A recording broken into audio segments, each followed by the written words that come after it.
my queen, my queen. Oh, she, oh, she.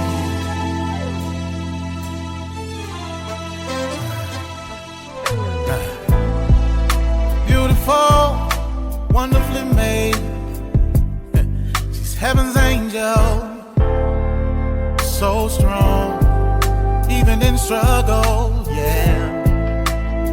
When life comes like a storm from every angle, she rises above it all, the backbone of every home.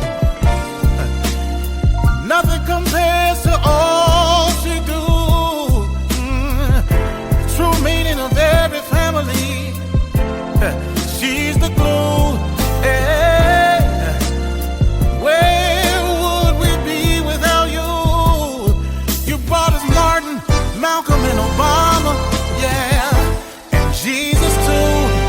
Oh, she's sophisticated, strong, simply amazing, humble, honest, and helpful, educated, ebony, eccentric, empowering. She's a queen, she's a queen. You better treat her like a queen. Oh, oh, oh.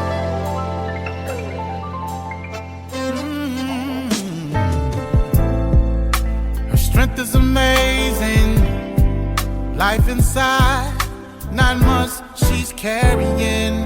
Back to work, cause the family she's carrying. Society don't give her just due, but she prevails and stands tall. A champion, a true woman. But nothing compares to all she do. Yeah, the true meaning of every family. She's the glue. Yeah, oh. Where would we be without you? Yeah, you brought us Martin, Malcolm, and Obama, and Jesus too. Oh, she is sophisticated, strong, yeah, simply amazing, humble, honest, and helpful. Not only that you are educated, ebony, eccentric, empowering. You're my, she's a queen. You're my, you're my.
Hello and welcome to Let's Talk with Bishop R.C. Blakes.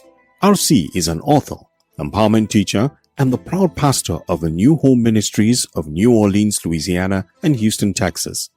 His message circles the globe. His conversational and candid approach to challenging content makes him a relevant voice to all generations. Get ready for a life-changing transformational conversation.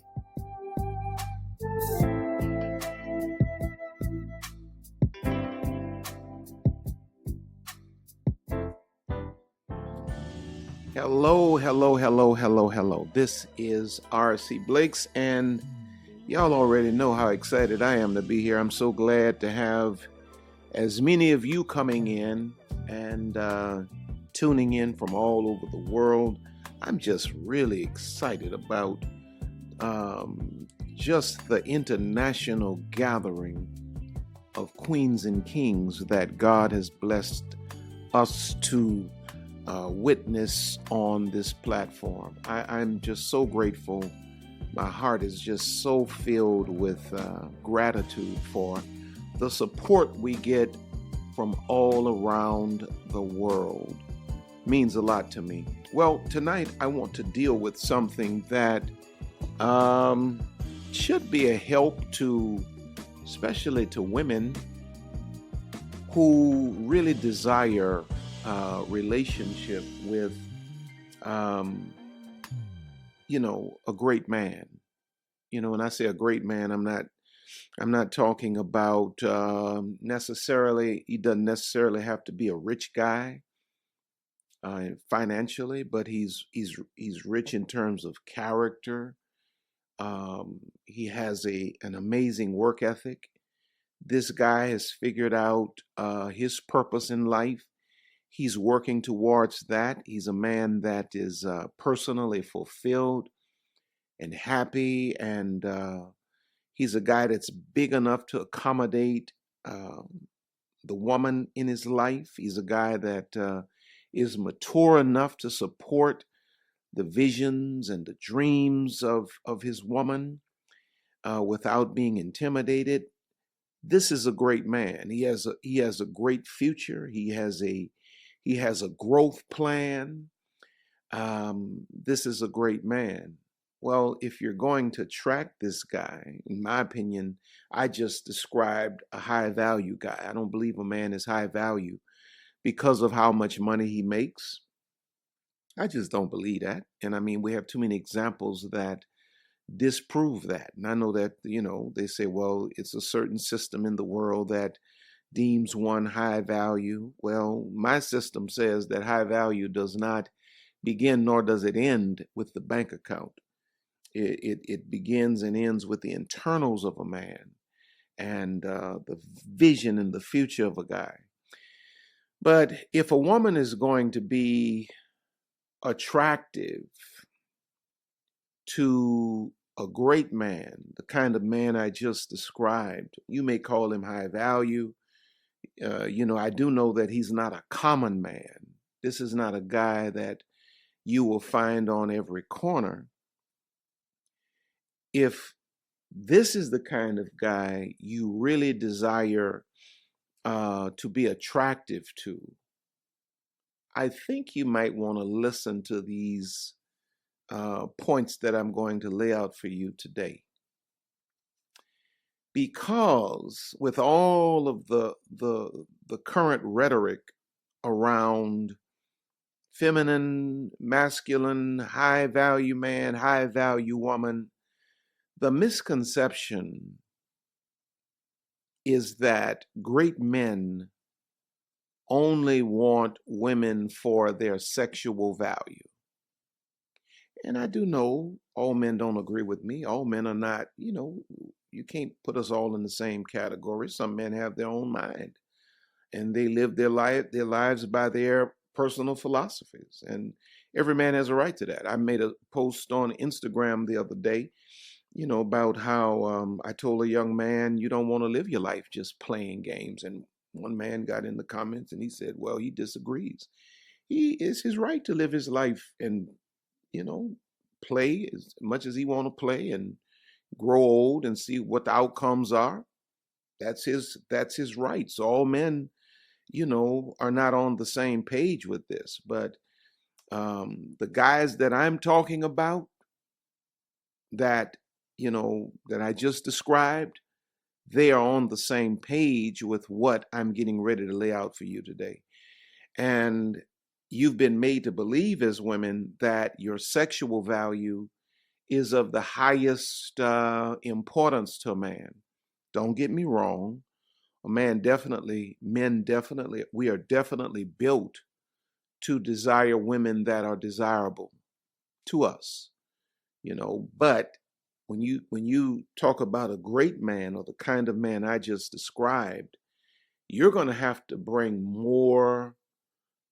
You're going to have to bring more to the program than hips and lips and batting of the eyes and silicone in the lips, and and all this kind of stuff. It's going to require more than your sexuality, and I'll explain why it requires more. Now, if all a man wants you for is just another notch on the belt, or another sexual conquest, your size, your sexuality, that's paramount. If all he wants you for is just a kind of fling of a thing. But if a man is really looking for a wife, it's going to require more than your sexual value. While this is largely true, again, the sexual, I don't want to undermine the truth here and make you believe that, you're being attractive and you're being the kind of woman that a man is sexually attracted to is not important. I'm saying to you that there are some things that transcend this. And while you're spending all of your time in the cosmetic surgeon's office, or in the beautician's shop, or at the Saks Fifth Avenue, or the Neiman Marcus, or the Barney's, there's some stuff you're going to have to bring to the table that you can't purchase. And it's not external. It's going to transcend the visual.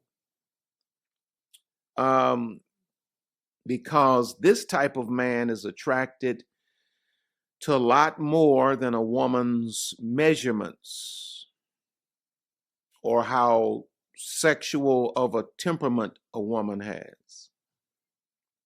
If you go to Proverbs chapter 18, verse 22, it reads like this: "Whoso findeth a wife findeth a good thing, and obtaineth favor of the Lord." Whosoever finds a wife. And at the time this was written, it was clear that the only person that searches for a wife is a man. Wasn't confused. It was a man. Anybody that wants a wife is a man. Anybody that wants a husband is a woman. So we know here that it's talking about a man.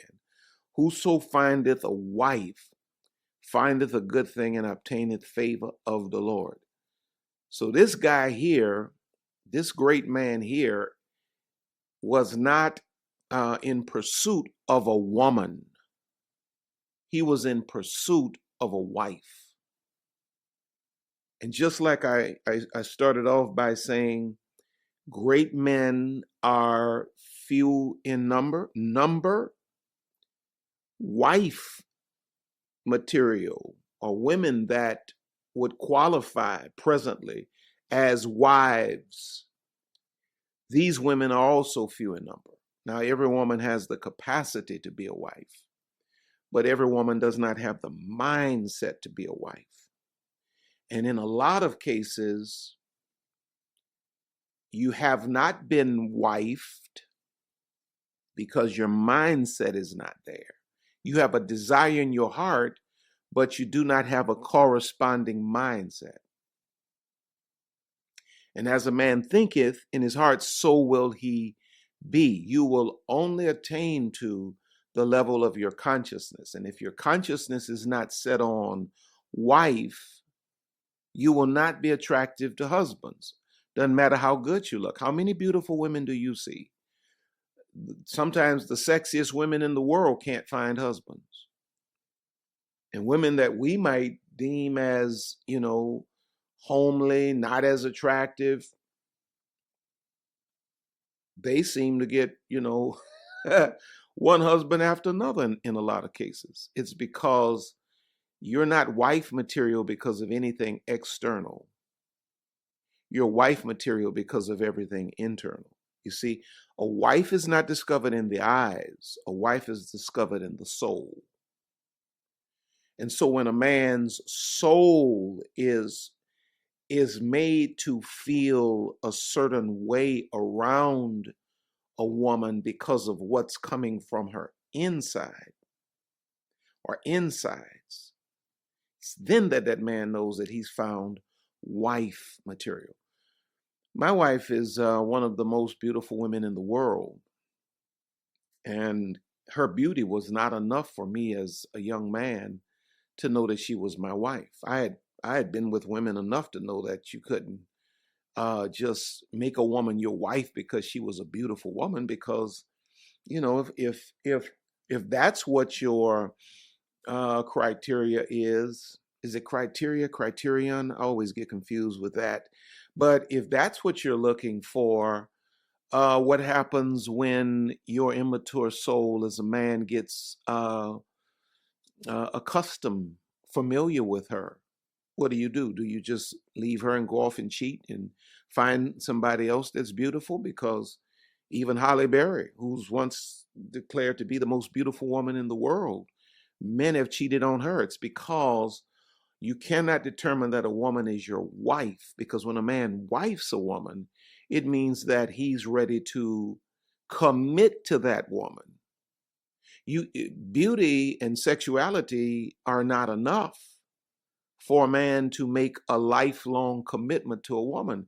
And so, though my wife was beautiful and young and all of the other things that they say, play into whatever is supposed to make a woman of high value, there was a point I said, I don't think I want to get married to anybody.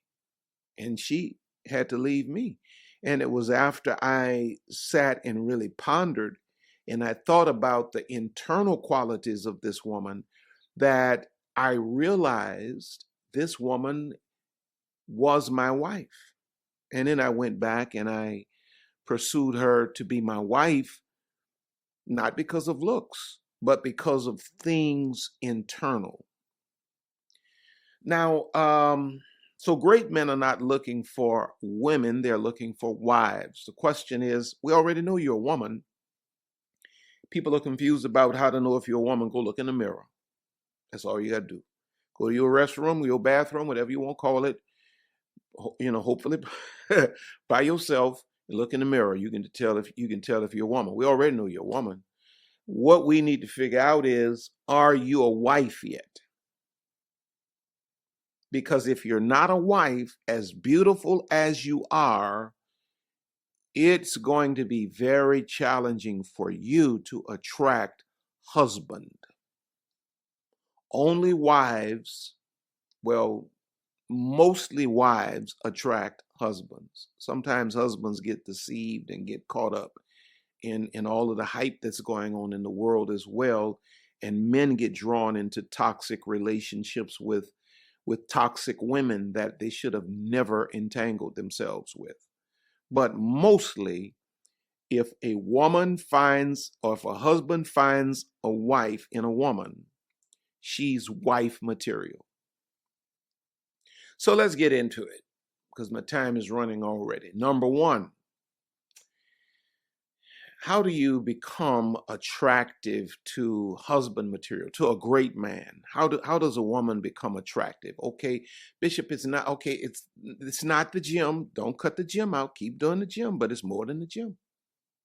Okay, Bishop, it's not the wardrobe. Keep dressing properly. Keep on looking your best. Keep on wrapping this situation properly, but it's more than the wardrobe. Oh, okay. So Bishop, it's not the makeup. It's not it's not the beautiful skin and all. Keep on going through all of your beauty routines. It's all of that's important, but it's more than your makeup. Number one, manners and etiquette. Manners and etiquette. How many times have I been in one of these high-end restaurants and I see young women, or even older women for that matter, come in beautifully arrayed, one of the most gorgeous women in the room, all of the designer clothes on, just got out of the Bentley or the Benz or the Rolls Royce, diamonds flashing, and no etiquette, no manners. And then you see the little man coming in behind her, and you can look at him, if you can see like I can see, you can look at him and tell he ain't doing nothing but just playing. This is nothing but a booty call for him. Even if he married her, she's one of many. You can look at him and tell this is not a great man. This is just a man that's spending his money on a woman that's overly materialistic, and he just paying to have access to her body and to go around the streets and take Instagram pictures with her to improve his brand, because his brand is player. She ain't got no manners. She has no etiquette. She loud. She popping all this gum. You see, a man of credibility, reputation, and destiny is attracted to a woman that is refined, polished, and dignified. I just don't know. I don't know how in the world. Here I am. I'm in the gym 5 days a week. I don't wear nothing but MAC makeup. And I'm a size 6. I'm a size 5. And my girlfriend don't work out.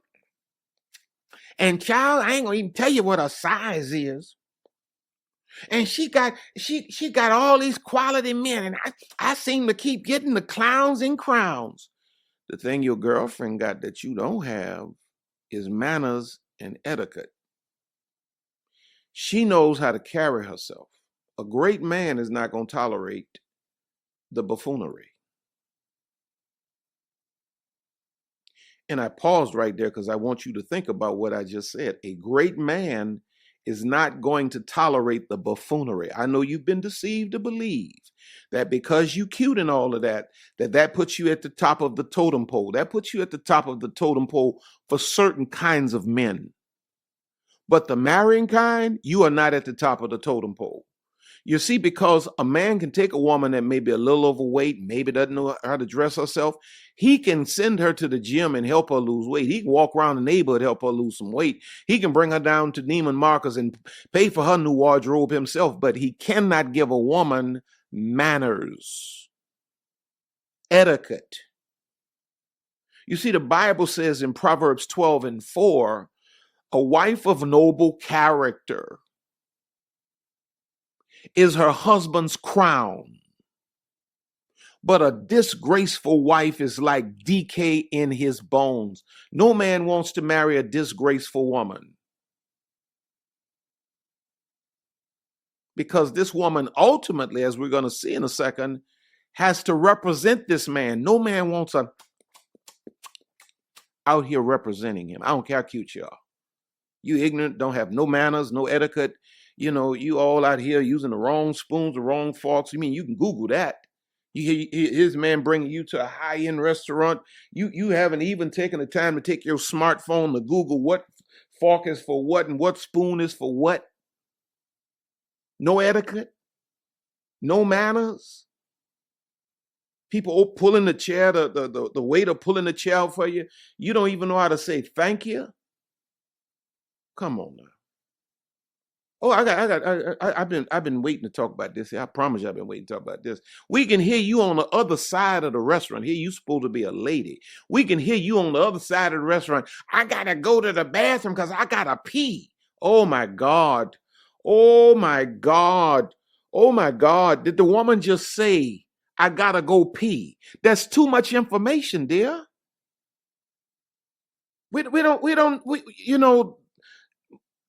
You probably just need to say, excuse me for a second. And if you want to say more, I'm going to the powder room. We don't need to hear I need to go to the bathroom because I got to pee. Oh my goodness. I mean, you don't even hear dudes saying that. Dudes generally say, man, I'm going to the restroom. Where's the restroom? But here you giving us a whole visual all across the room because you have no manners and no etiquette because you've not taken the time to learn and nobody's taught you.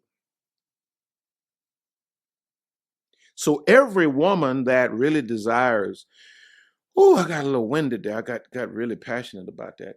Every woman should consider some kind of etiquette course or school. If you can pay for a Beyonce concert, you can pay for an etiquette class. There's no substitute for a woman that knows how to behave in all settings. If I bring you to the barbecue, you need to know how to behave. If I bring you to the White House ball, you need to know how to behave. And if you're going into a situation that's maybe a little above anything you've ever done, go and get the information before you enter that situation. Because a great man requires that you represent him well. And see, there's certain things that, okay, let me finish here. Go to 1 Corinthians 11, 7 through 9. Listen to what it says. A man ought not to cover his head, since he is the image and glory of God, but woman is the glory of man. For man did not come from woman, but woman from man. Neither was man created for woman, but woman for man. Notice how it says the woman is the glory of the man. In any scenario, a man is reflected in the condition of his woman. And wise men choose women who know how to represent with dignity. So when a great man is looking for a woman, he's not first looking for your size. He's not first looking for your makeup. He's not first looking for how sexual of a, demeanor you have. He's looking for a woman that has character and dignity. And this is displayed in manners and etiquette. Listen to how Proverbs 11 and 16 reads, a kind-hearted woman gains honor, but ruthless men gain only wealth. But a kind-hearted woman gains honor. A woman that has etiquette and knows how to carry herself will gain honor. So that's why your friend that may be a little homely, a little overweight, is having more success with quality men than you may be having. You cute, but you ain't got no class. Because somebody made you believe that class is in the designer brand you wear, or the makeup you use, or how high your skirt is hiked up. No, it's not. No, it's not. No, it's not. Now, number one, etiquette / manners. Number two is language. Kind of bleeds out of etiquette and manners because, etiquette and manners is largely modeled in the language a woman uses. But a man is drawn to the language of a woman. You see, a woman's voice and words move something in a man positively or negatively. And this will be true throughout the duration of the relationship. Initially, the language of the woman attracts something in the man, and the man opens his ear and he's drawn to the sound coming from the woman's soul. He's seen 1,000,001 beautiful women, but it's not often that he hears the language of a woman that moves something on the inside of him. Again, I'm not talking about the common everyday guy that, has bought into the idea that being a player and having multiple women makes him, a high value man. That's a guy that just needs to simply grow up. I'm talking about a full-grown man that's ready to make a life with a wife. There's something that he's attracted to that we don't typically talk about, and it's your language. Your language will impact a man positively or negatively. And when your language is negative, you will get negative responses. And a negative response from a full grown man is usually no response. If your language is positive, you will get a positive response from a man. He will serve you, he will accommodate you, he will bend over backwards for you. But the moment your language becomes disrespectful, he will then begin to pull away from you. And if it persists, he will eventually leave you where you are. He's not going to go through the dramatics of cussing you out and trying to put his hands on you. That's not what grown men do. But I'm getting off track. Go to Proverbs 31:26. The Bible says of the virtuous woman,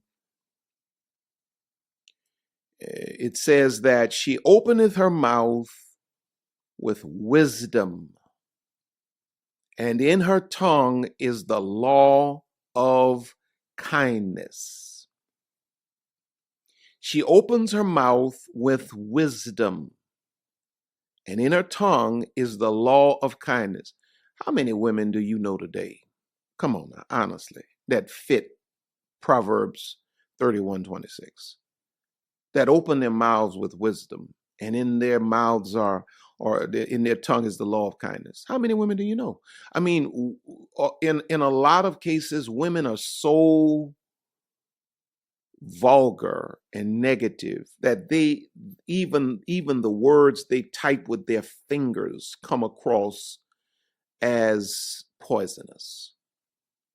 Gone are the days where you run upon most women and they are polite and kind and speak wisely and not foolishly. Gone are the days that women don't talk too much, that they overtalk themselves and put themselves in precarious positions because they talk too much, gossiping and slandering and lying and all of the other stuff that goes along with somebody that runs her mouth too much. The Bible says of the virtuous woman or the dignified woman that would be attractive to a great man, that would be a husband level guy. The Bible says she opens her mouth with wisdom, and in her tongue is the law of kindness. What does this look like? The language of a wise, dignified woman. Letter A, her tone. Her tone. This woman is not a loud, brash, ignorant, gross kind of personality. This lady has a peaceful spirit. Her tone is, even if she's getting somebody together, her tone is at a certain level that reflects her dignity, her feminine dignity. While some women kicking their shoes off and I'm gonna burn this blankety blank blank, and you don't know who you blankety blank messing with, and reaching out in their purse, getting Vaseline and all this stuff, tying their hair, all they're doing. This lady right here, her tone pretty much stays the same, and she'll accomplish the same thing or greater, by simply saying, "This is unacceptable. This is unacceptable. Excuse me. Have a good day." And she'll walk off, because this lady's language reflects who she knows that she is on the inside. She's never going to be loud. Listen to what the Bible says in Proverbs 21:19. It's better to dwell in a desert land than with a contentious and troublesome woman. A woman that gets loud and she gets angry and oh no. No, no, no, no, no, no, no, no, no. Letter B, her vocabulary. Her language is, modeled in her tone. Letter B, her language is modeled in her choice of vocabulary. She is not a woman whose mouth is profane and vulgar. I mean, I know y'all think it's cute, and the world has made you believe that it's acceptable to just be out here cursing like men, like dudes. But honestly, a man that uses vulgarity will look at you crazy as a woman if you out here trying to match his vulgarity. Mm-mm. No, no, you a lady. There's a certain standard you should hold yourself to, and your vocabulary should model the fact that you are a lady. I've heard my mother, my 81-year-old mother, use profanity one time in my life, and it was a time when my father had done some things that were completely, that guy right there, he had done some things that were completely unacceptable. I mean, completely unacceptable. I ain't putting his business out here because he ain't here to defend himself, but he told it himself when he was here. He had done some things that were completely unacceptable. And my mother said to him in no uncertain terms, this ain't gonna go down like this. Only time I ever heard my mother curse. Now I heard her angry with him a lot of times. Never had to use profanity because ladies are not profane. 2 Timothy 2:16 says this, but avoid all irreverent babble and godless chatter with its profane empty words, for it will lead to further ungodliness. When you as a woman allow yourself to become as vulgar as a group of men, that is an indication that your consciousness is it's in a downward spiral. And it doesn't get better from there. See, there's a certain level of dignity that you have to maintain as a woman. And one of the ways you maintain your dignity is that you just don't allow certain things to come out of your mouth. You don't, and you certainly don't allow your man or your children to hear you using certain language. Now, if you with your best girlfriend and it's just the two of y'all, well, it is what it is. I mean, preferably you probably shouldn't do it then either. But my point is, you should have such a focus on who you are and the standard that you've set for yourself that we just not gonna hear that coming out your mouth. You're not even. I mean, you at this level where you're not even going to repost something that's just spewing out profanity. How many days do I see stuff from young people?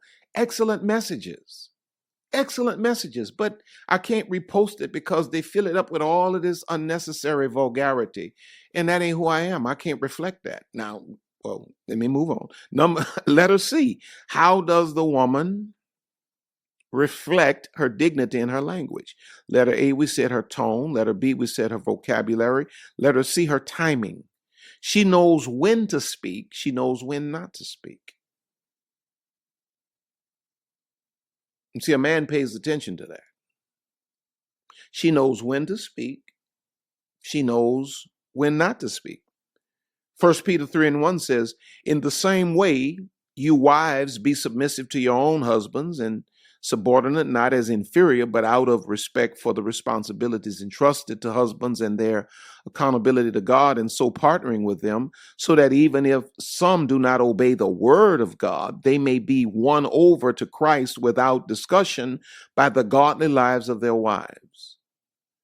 Your timing, the time you choose to address something, if you choose to address something, it's the way you handle yourself that sends a signal even to your man that you are a dignified woman, you are a godly woman. And what he's saying here in the text is sometimes it's your level of personal dignity that becomes the greatest witness to your man. For instance, if he's not saved, or if he's saved but he's not committed to living, to the full extent of the word of God, it's the dignified, godly lifestyle that you live. It's the way you handle yourself. It's when you under normal circumstances, you would have cussed somebody out, but you choose to move away from that and you address it at a later time in a more appropriate way. because you reflect your dignity that becomes most attractive to a great man through not only your tone, not only your vocabulary, but your timing. Now, number three, what is this kind of guy attracted to? He's attracted to your feminine pacing.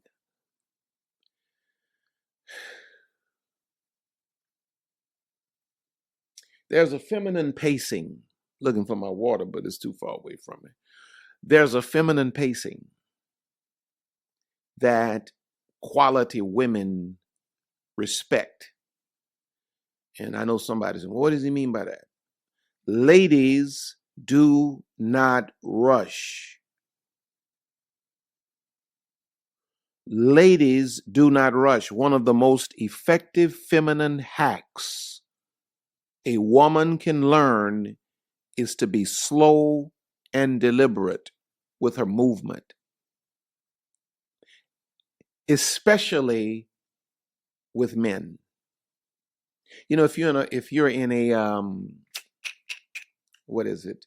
If you're in a social setting, ladies that capture the attention of great men are not women that's just moving and looking around and just, like you're on a sugar rush, slow down. I mean, physically, literally slow down. Somebody else say, I can't walk in heels, because you walk too fast. And I'm not saying you need heels. I'm not saying you need heels. Don't send me no email about, oh, you sexist, you talking about a woman need heels. No, I ain't say that. I said there's some of y'all that say you can't walk in heels. And the reality is you can't walk in heels because you walk too fast. You see, heels are designed for women because the feminine woman moves slowly. Her moves. Now, some of y'all getting offended, you're getting triggered, but somebody got to teach you this here. She moves deliberately. She moves slowly. You see a woman of a certain level of consciousness. She's not rushing. She's not rushing and just always running, No. She slows her pace to a deliberate pace, especially when dealing with her man.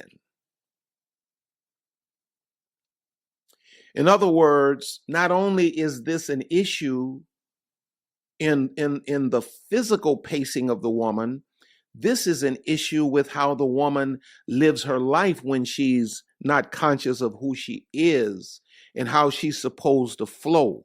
When God has put a man in your life that you can respect, slow down and move at this man's pace.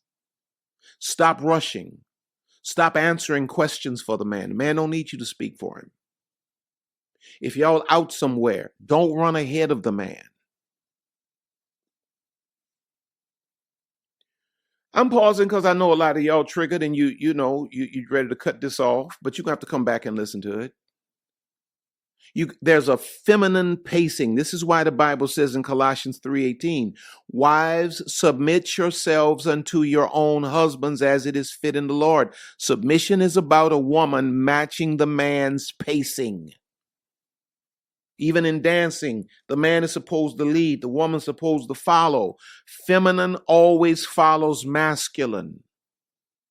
The only time feminine takes the lead is when masculine ain't doing his job.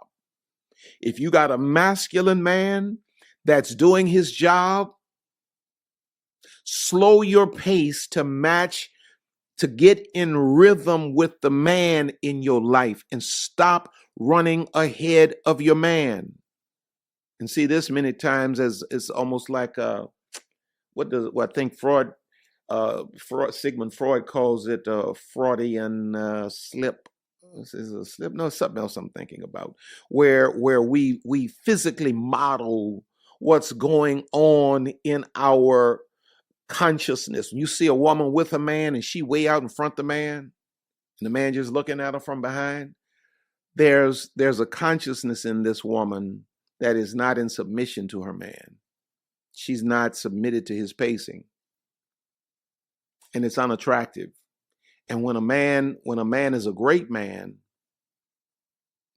and he's looking for a wife, he's not looking for a woman who's going to physically run ahead of him. He's not looking for a woman who's going to live her life way out there at the distance, and he doesn't even know what's going on with her. He's looking for a woman, you see, because think about it like this here. A man that would be a husband is looking for a woman that represents him with dignity and grace. But graceful and fast don't usually go together outside of sports. Some of you all need to practice walking slower. You got boyfriends right now. You're like, I don't know why he won't commit. I don't know why he won't commit. You're doing 1,000,001 things. You're doing you living your life in 1,000,001 different directions. He's a responsible man. He's a successful man on his own. You making all of these plans, you and your girlfriend. He's hearing about it, finding out about it at some other point. You living way out there. You have not even considered the idea of becoming acclimated to we. You know, when y'all out in the public, you can run off. You know, you on your phone, going off down the street. And he just looking at you, and you don't realize that you're sending signals to this man that this may not be the kind of woman that I want to really lock myself down with.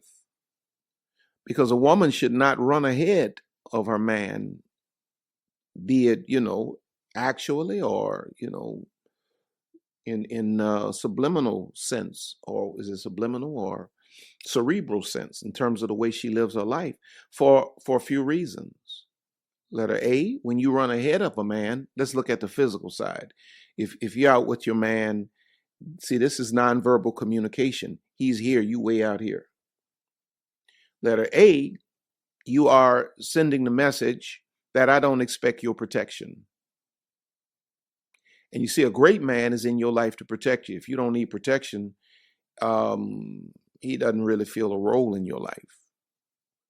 And when a woman runs off to do her own thing, the message is she doesn't expect his protection. I can handle it. Now watch this. You're half a block away. Somebody jump on you, and the first thing you say is, I can't believe it took you this long to get here to save me. Well, you are out of position. You are out of place. You are out of order. Letter B, what does it signify? When you forsake your feminine pacing. Letter B, it says you don't respect his role as leader. Why would a man want to sign up to be your husband when every message you're sending, from the way you live your life, the way you make your decisions, the way you physically run ahead of him, signifies that you don't respect him as a leader? When a woman runs ahead, she is clearly not respecting his role as leader. I know I'm going to get some pushback on this, but that's all right. I'm putting it out here. Letter C. What does it signify? It signifies, when you run ahead of a man, it signifies that you're not proud of being next to him. You're not proud of this partnership. You may feel like you need it for optics. This is how a man is thinking. Oh, she just wants this for optics, or maybe she wants it because of the financial benefits, or maybe I have some connections that can advance her and this or that. But, any woman that runs ahead of a man, she ain't proud to be with that man. I know I'm messing some of y'all up. I know a lot of y'all saying, I'm sure glad my man ain't on here watching this tonight. But when you see the Queen of Sheba go and deal with King Solomon, Sheba submitted to Solomon's pace. Go and read the story of the Queen of Sheba going to sit down with Solomon to see if he was everything the world said he was. And she found out he was actually more than the world reported. But she submitted to Solomon's pace. When you find a man who's living his life in a certain way, babe, you got to learn how to just chill and fall back into your feminine pace and submit to the rhythm of that man. Stop living your life all the way out there.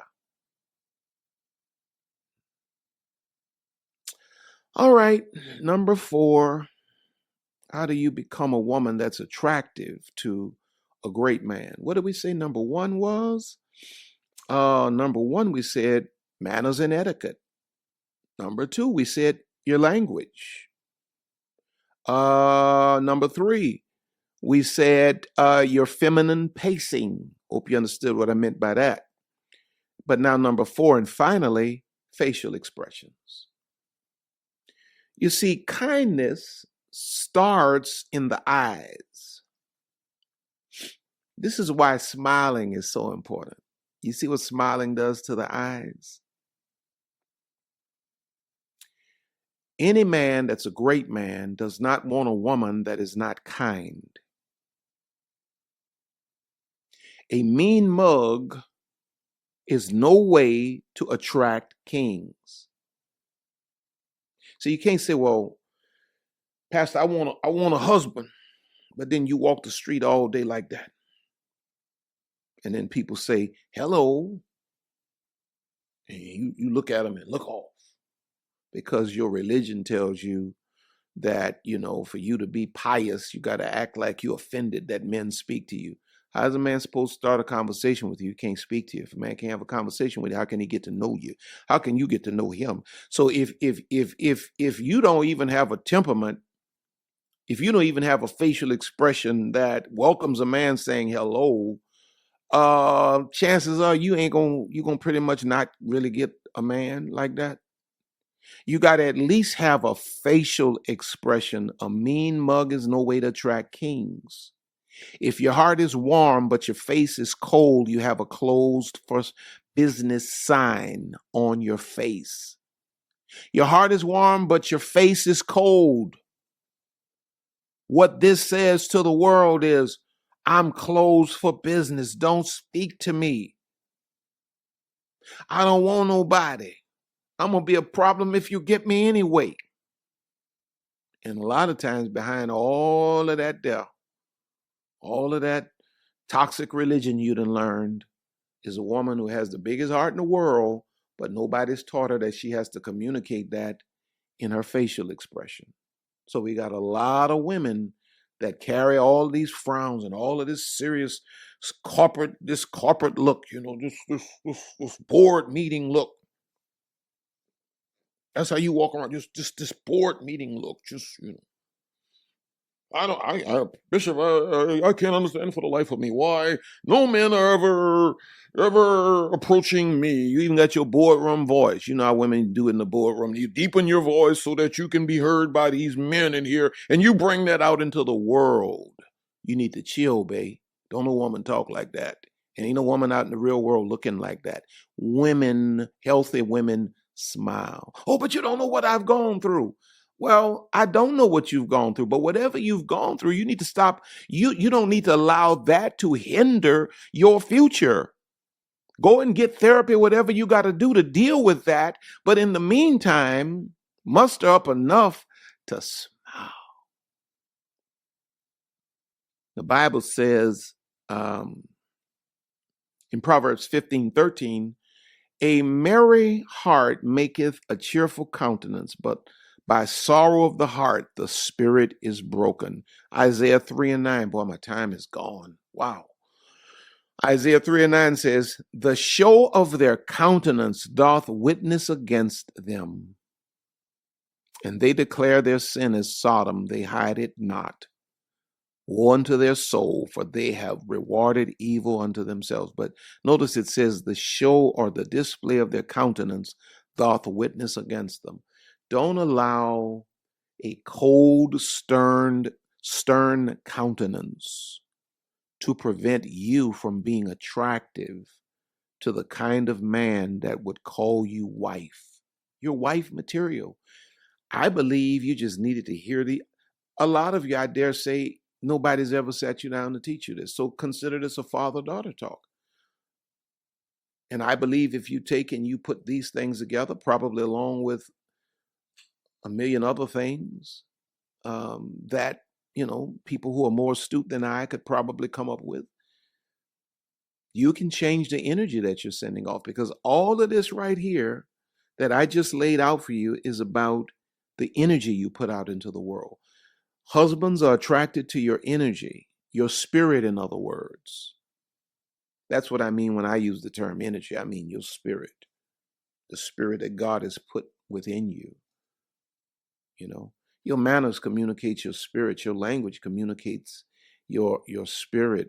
You know, your facial expression communicates your spirit. Your feminine pacing communicates your feminine spirit. And so I declare and decree that God, for those of you that desire to be married, I declare and decree that God is raising up your husband. And I declare and decree that you are preparing yourself internally to be attractive to the man.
That will qualify to be your husband. Let me pray for you. Father, I thank you today as I have said some things that were difficult to say, may have been difficult for some to hear. God, please let them understand my heart in this. And God, let the wisdom of this deposit into them to the point that it will shift the way they actually show up and live in the world. In Jesus' name. Amen. Now listen, don't forget to go by the website, sign up for the mailing list, check out all of my online programs while you're there. Go to Amazon, check out all of my books that are there.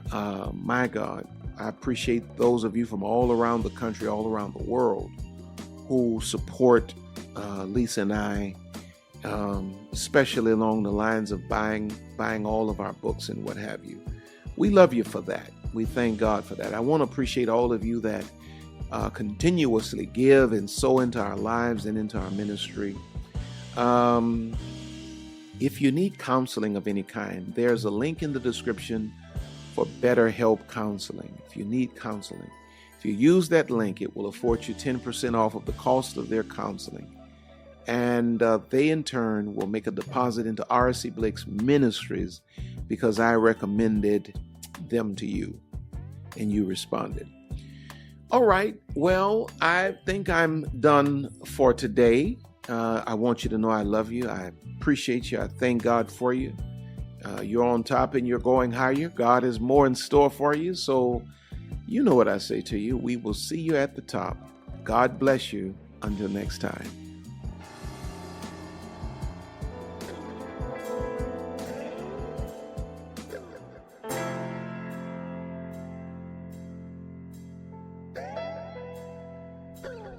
We here at R.C. Blake's Ministries want to thank you for spending this time with us today.